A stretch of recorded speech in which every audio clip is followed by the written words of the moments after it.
Welcome to The Last Breakfast. Please enjoy the video. In this video, I will explain how to remove the Ford Flex front bumper. First, gather your essential tools, including a ratchet, appropriate sockets, and a trim removal tool.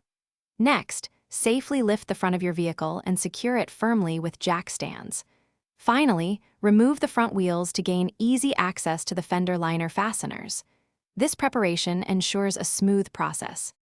Now, let's move on to disconnecting the various components.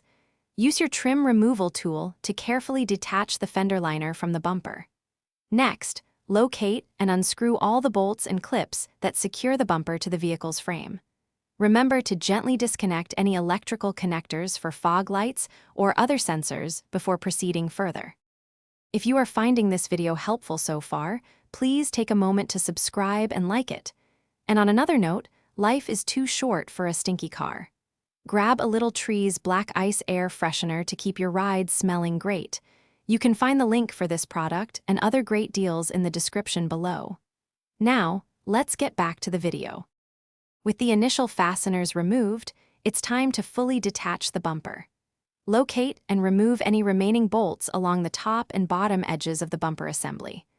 Once all fasteners are free, gently pull the bumper away from the vehicle, being careful to avoid any snags. Finally, place the removed bumper on a soft, clean surface to prevent any scratches or damage. Thanks for watching. If this was helpful, leave a like and consider subscribing. See you next time.